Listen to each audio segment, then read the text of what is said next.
that's a vibe. Oh, that's a vibe, yeah, yeah, that's My first child, somebody else testified, but that's her story to tell. And it was just very like, ugh.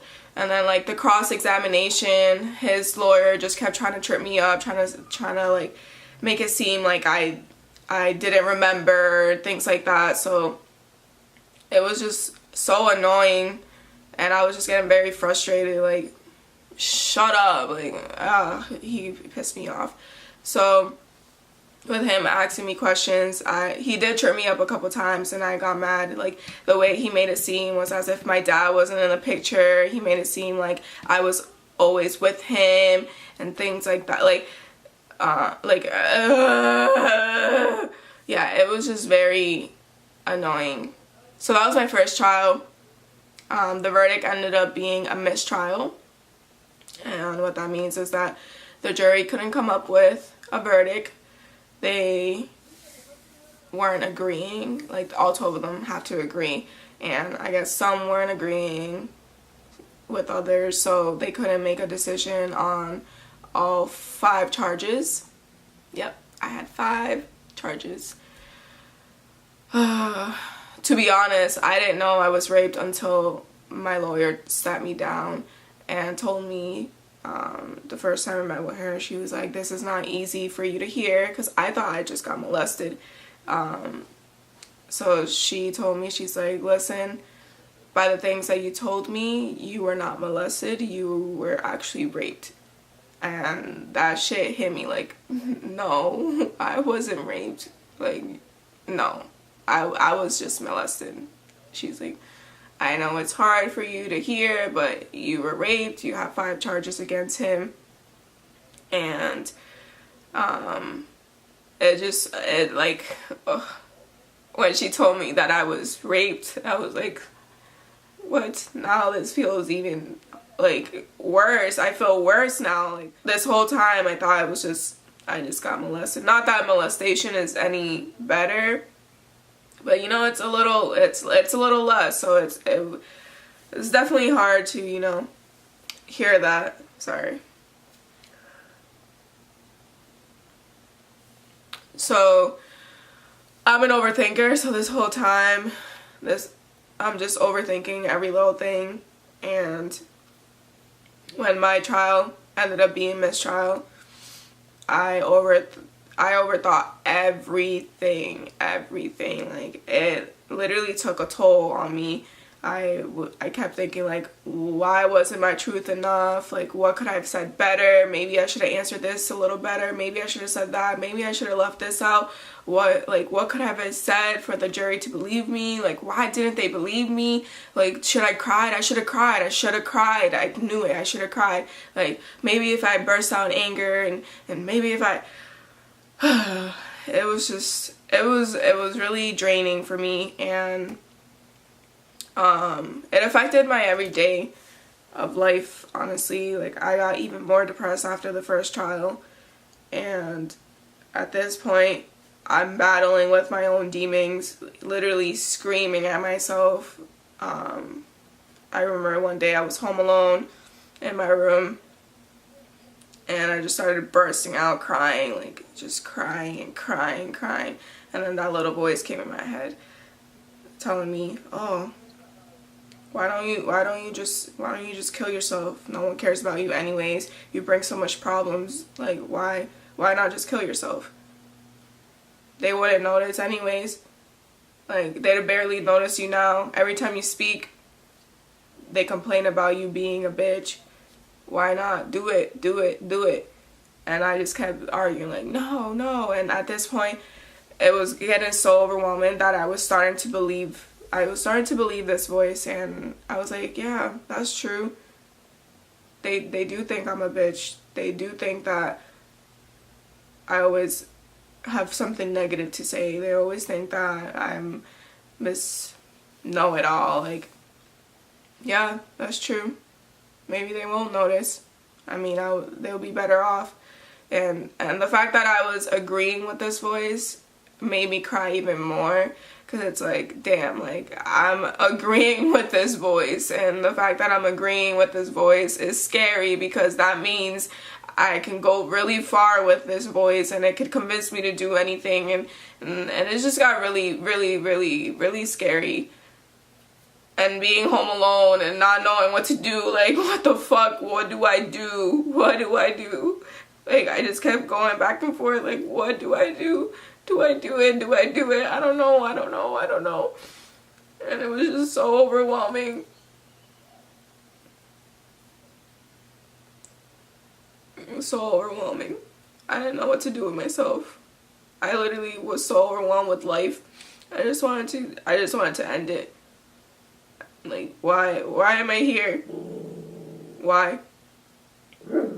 And luckily at that point my sister came, or somebody came home, and so then I started to like act like nothing happened, but obviously with my eyes, like, they could tell that I was crying, but I just tried to play it off. And again, like, I was so used to keeping everything to myself when it came to this type of situation that I didn't really express myself or let people know, like, hey, I'm feeling this way or anything. Like, it took me a while to speak up about things, so it was really hard. And I ended up like running away a couple times because I was just like fed up with everybody, because I just felt like no one understood me when it came to everything. Like, everyone was just telling me, like, giving me advice, but the advice wasn't what I needed. Like, I just needed, like, I don't even know what I needed, honestly. Like, at that point, like, I was so overwhelmed that I didn't know what I needed. I didn't know how to fix it. I didn't know anything. Like, anything anybody said, I was just like, I don't even know how to take anything right now. So, like, people would say things, and some things people would say to me, I'm just like, are you serious right now? Like, you really think that's the best thing to tell me right now? And they would end up making me feel worse. And then I really felt like no one understood me and that nobody wanted me around. So that was like not helpful, especially with dealing with the whole situation. And it was hard not to let, you know, the whole trial thing affect me, because it was a big secret of mine, and I finally talked about it, and I finally went through a trial, and it ended up being a mistrial, and that was just a big fuck you to me. Like really, after all of that, after all those years, after going through going to the lawyers, talking to them, it's gonna be a mistrial? Like, what? I had my second trial in April, and it ended up being on my grandmother's birthday, the one that passed away. So that was something else. But for some reason, this time around, I was more calm, and I was more, you know, I was ready. I was ready. I felt good about it. I felt like even if I didn't get the many years that I wanted, I would get a couple. Like, at this point, I was just okay with him going to jail. I didn't even care about how many years he got. I was just, please, at least one of my 5 charges be guilty. That's all I want. So it ended up, I went, this time around, I had 3 people in the room. So the first time I had nobody in the room except my lawyers, and you know, the lawyers did the most they could, but it wasn't the same. So I had 3 people.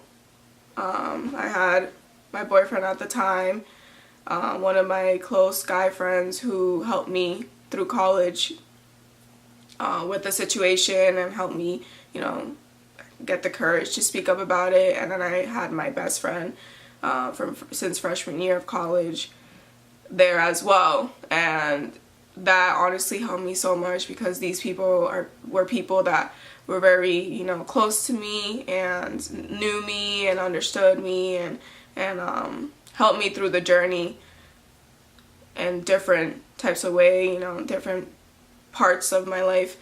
So having them in the room really did help. So, and also my best friend went to school for psychology, so that was good to have, as well as my guy friend. he also went to school for psychology, and he's a therapist, so that was also helpful. So having them there was like, oh, I needed you guys. Like, where were you guys in my first trial? But so yeah, so having them there helped me. I testified. My testimony ended up being longer than the first time, and also my cross-examination ended up being longer. It ended up taking 2 sessions and to finish my cross-examination, and that's not a bad thing. The thing with going through with court is that you think that it's going bad, but it's actually going good. Like, the longer it takes, the better, because if he is just asking me, you know, a little bit of questions and stuff like that, then it doesn't help the jury figure out what they're, if the more they have, the better, because if they only have a little bit to work with, they're just gonna not really make smart choices, whereas if they have more to work with and they have more of what I say, then it's better off. So if you're going through a trial, don't feel like, you know, it's taking so long, like why is it taking so long? That's a bad sign. Like, no, it's actually a good sign, and I learned that the hard way.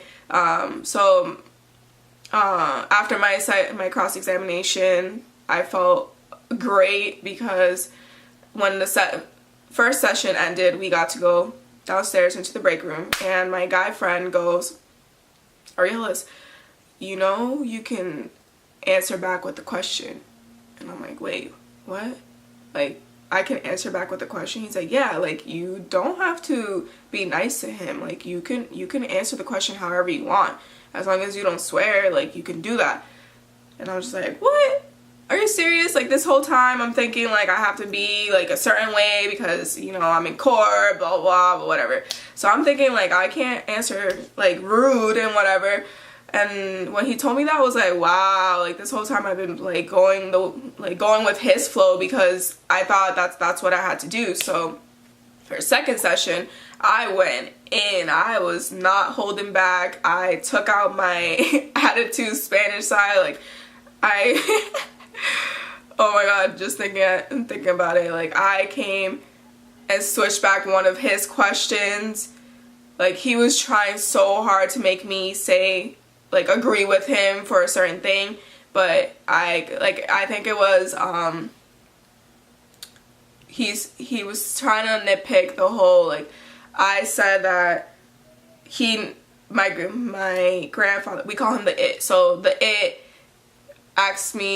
never directly asked me to tell anybody. That he never told me don't tell anybody. And I was like, well, yeah, I know that, but he did say shh, and to me that means don't tell anybody. So there was a situation where I was gonna talk to my cousin about it, and he went like this to me and went shh, like he motioned it. And I don't know about you guys, but I think I was 5 years old. As a 5-year-old seeing this and shh, that means don't tell them. Duh, right? So he comes and he's like, but he didn't tell you, don't tell them. And I'm like, yes, he didn't tell me don't tell them, but he said shh, which means to me, don't tell them. So I just kept going back and forth with him, and he was getting so frustrated. Then he tried to go through with the first trial, and it ends up being a mistrial, and you have a second trial.